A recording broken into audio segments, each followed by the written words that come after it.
What starts here changes the world. I have a few suggestions that may help you on your way to a better world. And while these lessons were learned during my time in the military, I can assure you that it matters not whether you ever served a day in uniform. It matters not your gender, your ethnic or religious background, your orientation, or your social status. Our struggles in this world are similar, and the lessons to overcome those struggles and to move forward, changing ourselves and changing the world around us, will apply equally to all. So here are the 10 lessons I learned from basic SEAL training that hopefully will be of value to you as you move forward in life. Every morning in SEAL training, my instructors, who at the time were all Vietnam veterans, would show up in my barracks room, and the first thing they'd do was inspect my bed. If you did it right, the corners would be square, the covers would be pulled tight, the pillow centered just under the headboard, and the extra blanket folded neatly at the foot of the rack. It was a simple task, mundane at best, but every morning we were required to make our bed to perfection. It seemed a little ridiculous at the time, particularly in light of the fact that we were aspiring to be real warriors, tough, battle-hardened SEALs. But the wisdom of this simple act has been proven to me many times over. If you make your bed every morning, you will have accomplished the first task of the day. It will give you a small sense of pride, and it will encourage you to do another task, and another, and another. And by the end of the day, that one task completed will have turned into many tasks completed. Making your bed will also reinforce the fact that the little things in life matter. If you can't do the little things right, you'll never be able to do the big things right. And if by chance you have a miserable day, you will come home to a bed that is made, that you made. And a made bed gives you encouragement that tomorrow will be better. So if you want to change the world, start off by making your bed.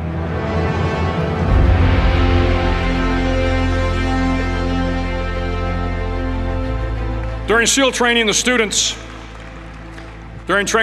are all broken down into boat crews. Each crew is 7 students, 3 on each side of a small rubber boat, and 1 coxswain to help guide the dinghy. Every day your boat crew forms up on the beach and is instructed to get through the surf zone and paddle several miles down the coast. In the winter, the surf off San Diego can get to be 8 to 10 feet high, and it is exceedingly difficult to paddle through the plunging surf unless everyone digs in. Every paddle must be synchronized to the stroke count of the coxswain. Everyone must exert equal effort, or the boat will turn against the wave and be unceremoniously dumped back on the beach. For the boat to make it to its destination, everyone must paddle. You can't change the world alone. You will need some help. And to truly get from your starting point to your destination takes friends, colleagues, the goodwill of strangers, and a strong coxswain to guide you. If you want to change the world, find someone to help you paddle. Over a few weeks of difficult training, my SEAL class, which started with 150 men, was down to just 42. There were now 6 boat crews of 7 men each. I was in the boat with the tall guys, but the best boat crew we had was made up of the little guys, the Munchkin crew we called them. No one was over 5'5". The Munchkin boat crew had 1 American Indian, 1 African American, 1 Polish American, 1 Greek American, 1 Italian American, and 2 tough kids from the Midwest. They out-paddled, outran, and outswam all the other boat crews. The big men in the other boat crews would always make good-natured fun of the tiny little flippers the Munchkins put on their tiny little feet prior to every swim. But somehow these little guys from every corner of the nation and the world always had the last laugh, swimming faster than everyone and reaching the shore long before the rest of us. SEAL training was a great equalizer. Nothing mattered but your will to succeed, not your color, not your ethnic background, not your education, not your social status. If you want to change the world, measure a person by the size of their heart, not by the size of their flippers. Several times a week, the instructors would line up the class and do a uniform inspection. It was exceptionally thorough. Your hat had to be perfectly starched, your uniform immaculately pressed, your belt buckle shiny and void of any smudges. But it seemed that no matter how much effort you put into starching your hat or pressing your uniform or polishing your belt buckle, it just wasn't good enough. The instructors would find something wrong. For failing the uniform inspection, the student had to run, fully clothed, into the surf zone, then wet from head to toe, roll around on the beach until every part of your body was covered with sand. The effect was known as a sugar cookie. You stayed in the uniform the rest of the day, cold, wet, and sandy. There were many a student who just couldn't accept the fact that all their efforts were in vain, that no matter how hard they tried to get the uniform right, it went unappreciated. Those students didn't make it through training. Those students didn't understand the purpose of the drill. You were never going to succeed. You were never going to have a perfect uniform. The instructors weren't going to allow it. Sometimes, no matter how well you prepare or how well you perform, you still end up as a sugar cookie. It's just the way life is sometimes. If you want to change the world, get over being a sugar cookie and keep moving forward. Every day during training, you were challenged with multiple physical events: long runs, long swims, obstacle courses, hours of calisthenics, something designed to test your mettle. Every event had standards, times you had to meet. If you failed to meet those times, those standards, your name was posted on a list, and at the end of the day, those on the list were invited to a circus. A circus was 2 hours of additional calisthenics, designed to wear you down, to break your spirit, to force you to quit. No one wanted a circus. A circus meant that for that day, you didn't measure up. A circus meant more fatigue, and more fatigue meant that the following day would be more difficult, and more circuses were likely. But at some time during SEAL training, everyone made the circus list. But an interesting thing happened to those who were constantly on the list. Over time, those students who did 2 hours of extra calisthenics got stronger and stronger. The pain of the circuses built inner strength and physical resiliency. Life is filled with circuses. You will fail. You will likely fail often. It will be painful. It will be discouraging. At times, it will test you to your very core.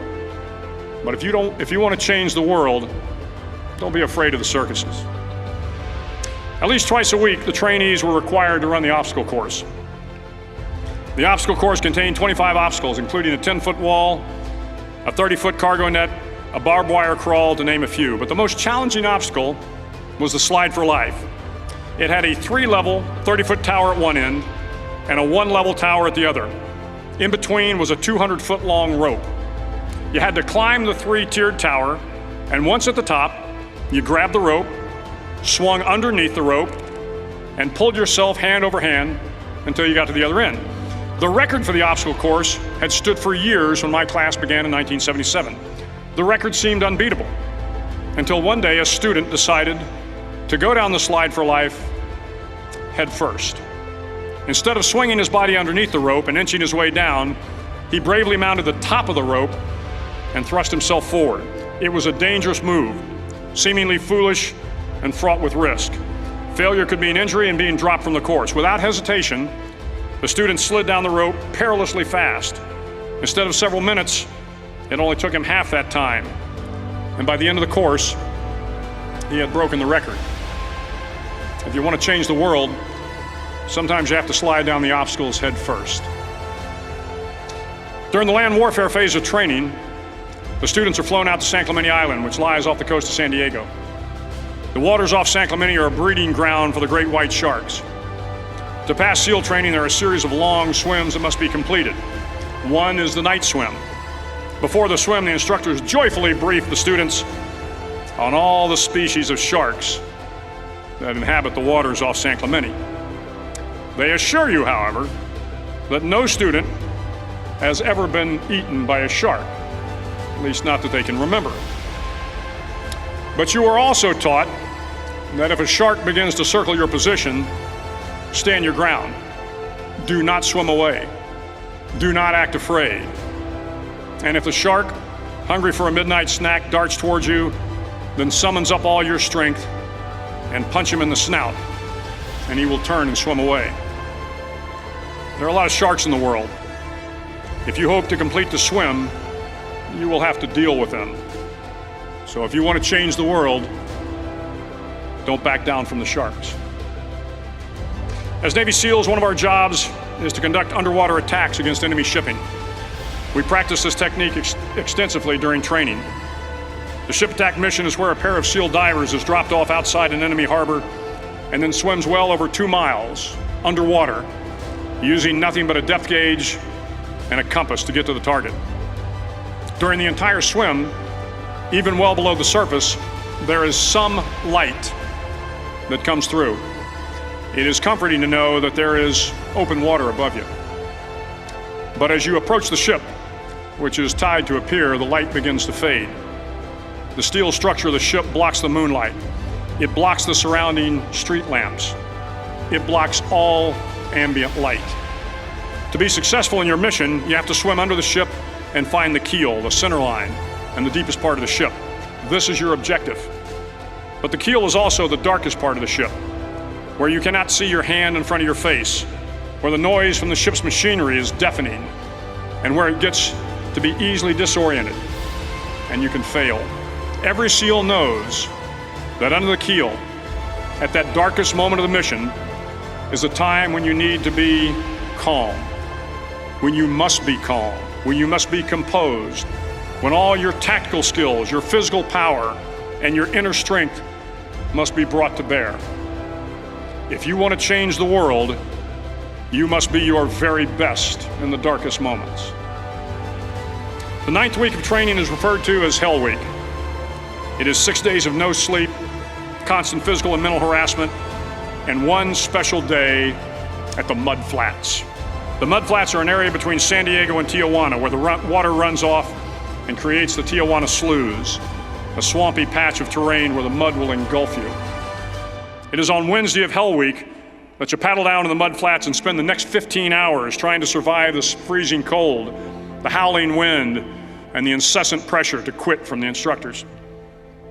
As the sun began to set that Wednesday evening, my training class, having committed some egregious infraction of the rules, was ordered into the mud.